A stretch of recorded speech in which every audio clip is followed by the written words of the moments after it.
Para sutresna budaya basa Jawi.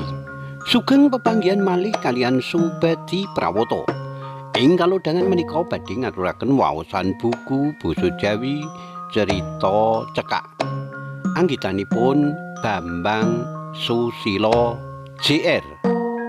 Kanthi irah-irahan Koruptor.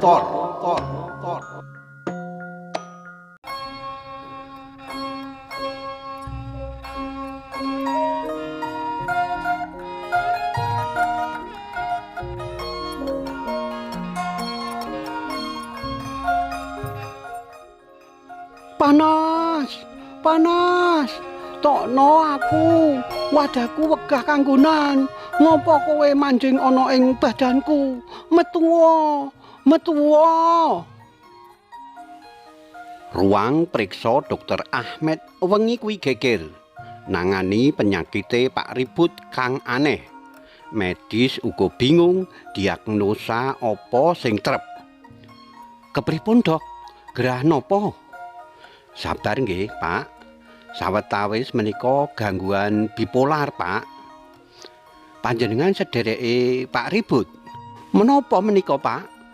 Kula Darman, stafipun Pak Ribut. Oh, menika gayut kalian suasana manah ingkang kontrabatos, depresi amargi penggalian. Lajeng dos pundi, Dok? Istirahat, penggalihe kedah saged sumeleh. Kathah istirahat. Cobi mangke kula resep diazepam 5 mg kangge mbantu supados saged sare. Oh, nggih, Dokter.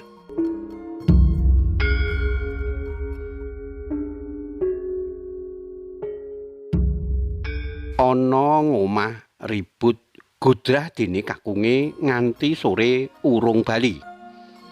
Jroning batin mesti penyakite aneh kuwi teka maneh. Gerah apa to, Pakne? Nyambut gawe lora-lora wae. Ana arisan tas kulit apik rega murah gur 15 yuta. Kepeksa ora bisa melu. Biyo ngalah nasib. Bu Ribut ngedumel dhewean ana ngarep kaca paes. Dumadakan keprungu swara mobil mandeg. Kula nuwun. Nggih. Sekedap. Oh, monggo. Oh, Pak Darman. Lho, Bapak Kimat malih nggih. Inggih, Bu. Menika wau saking dokter. Kimat gerahipun pun suntik penenang lajeng sare. Oh, nggih, Pak. Nyuwun ngapunten bapakne namung ngrepotaken mawon. Mboten napa-napa, Bu. Monggo. Pamit rumiyin. Sapungkure Pak Darman lan karyawane Pak Ribut, Bu Ribut enggal bali ana kaca rias. Pak Ribut wungu nuli metuki garwane. Bu, aku lara ora cetha laraku. Piye iki, Bu? Medis ora bisa nemokake lara apa iki? Iya, Pak. Pak, jenengan ki yen gerah wae ra ora bisa mlebu to. Duit saka ngendi sing arep nggo arisan tas kulit? Mongko murah banget, Pak. Murih. Pak, gek mau si Mona nawakake gaun bludru oleh saka Singapura. Kon nuku 1 yuta, Pak. Cocok karo ukuranku, pas, pantes ana awakku. Mobil Pak. Mobil kuwi wis tuwa taun 2018. Tuwa. Aja lora-lora wae to, Pakne. Suarane Bu Ribut ngebaki ruangan kuwi. Kepara malah keprungu tekan jaba.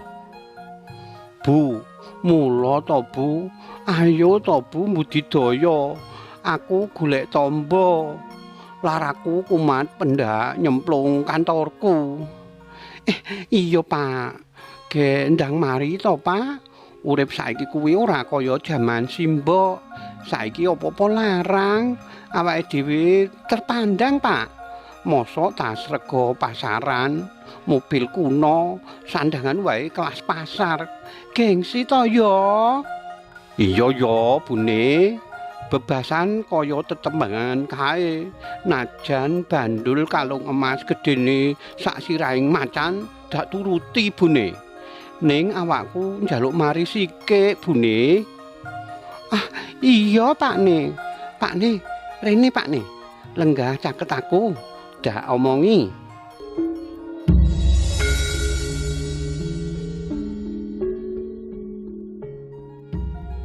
Sentawing rikmane Budarman disewawetake Grimbyah. Tulung pijeti pundakku, Mas. Iya ya. Ana wigati apa, Bune? Aku bar ngendikani Bukaji Mahmud Ali sik gawene ngajak pengajian kuwi. Ketekan ustad pinter ngilmu agama. Pak, kabare jare bisa ngusada donga wong-wong mertamba. Mbok nyoba diundang mara Pakne. Apa iya? Enggal celuken Kang Giman kon sowan. Iya, Pakne. Man, Giman. Nang endi ki mau? Wong kok lelet ora duwe kuping. Giman, rene yo, betundak-betunduk. Nggih, Bu. Wonten dawuh, Bu. Menika nembe reresik kebon wingking griya, mboten mireng kuping kula kalih, Bu. Lah dalah, malah nerocos kaya sepur liwat. Kuping wajan apa piye? Rungokno ya, aja nganti radong. Iki penting. Nggih, Bu. Kowe dak utus sowan nang nggone Ustad Somad. Matura menawa Bu Ribut ngundang panjenengane rawuh rene nambani grahe Bapak. Oh, nggih, Bu. Nggih, nggih. Mutek ora yen wis enggal budal. Kang Giman batur keluarga Pak Ribut enggal budal. Keprungu azan maghrib. Allahu Akbar, Allahu Akbar. Wong-wong padha andalidir menyang masjid. Klebu Giman. Mesti ndisiki wegah nemoni soft nomor 2. Teka sadurunge Ustad Somad rawuh. Nuli salat jamaah. Sawise bubar salat biasane Ustad Somad maos kitab suci nganti jamaah wis bali.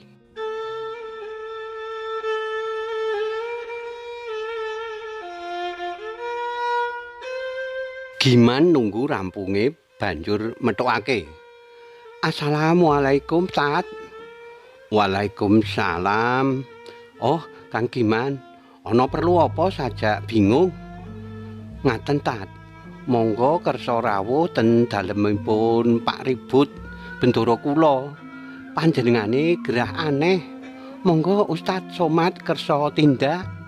Oh, iya, aku mara. Ayo, Kang. Tumeka daleme Pak Ribut wis gegeran maneh. Pak Ribut kumat. Bengok-bengok kaya wong edan. Ora tinemu nalar. Panas awake, munek-munek wetenge, mumet ora karuan. Huwak-huwek njijiki kiwa tengen. Sopo teko kuwi? Lunga. Panas awakku. Lara, hiyung. Tulungono aku. Gusti, setan ngendi iki? Kanthi sigap Ustad Somad nyandak ep-epe kiwa Pak Ribut dipecet karo dedongan. Ya ngalah, mbokmu Sontoloyo, tobat aku, panas. Klentruk ragane Pak Ribut nuli melek biar. Petuk netrane Ustad Somad. Oh, Ustad, sugeng rawuh. Pak Ribut nuli lenggah ing dipan. Panjenengan ki ora gerah, nanging sing momong jenengan Ing jasad jenengan kuwi wegah kepanjingan reget awujud nafsu srakaing setan. Pripun maksude Tat? Ngaten Pak Ribut, tiyang gesang boten sah ngoyak kadonyan kanthi cara-cara sing boten prayoga. Amarga karma bebalak niku mesti ana. Nggih.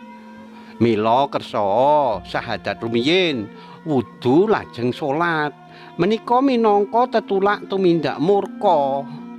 Inggih Ustaz, nderek mertobat kula, sakit sanget Tat. Mertobat namung dumateng Gusti Allah. Tobat nasuha, sampun ngantos wangsul malih. Sakit kula saged mantun boten Tat. Pak Ribut nangis sesenggukan. Monggo kanthi ikhlas lahir batos panjenengan mertobat. Gusti Allah mesti nampi taubat panjenengan. Sawetara ruang tamune Pak Ribut tintrim nyenyet mung keprungu lamat-lamat dungane Ustaz Somad. Pak Ribut lungguh sila sangarepe Ustaz Somad. Tangga teparu kang padha nungsung mung bisa meneng cep klakep kadya orong-orong kepidak. Dumadakan. Aduh piyong, tulungono aku. Astagfirullah. Gusti, ampun. Pak Ribut bengok sarusane karo nyekeli wetenge tumuli nglempruk-nglumbruk. Ragane Pak Ribut tanpa daya. Pak ne, eling Pak, njaluk ngapura aku. Duh Gusti, paringono ngapura kula. Elinga Pak. Pambengoke Bu Ribut. Bu Ribut ngabruk kakunge nanging dicandhak Ustaz Somad.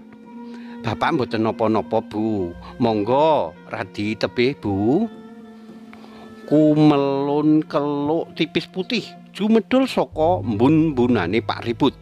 Saya suwe saya kandel, saya suwe saya nglegewa.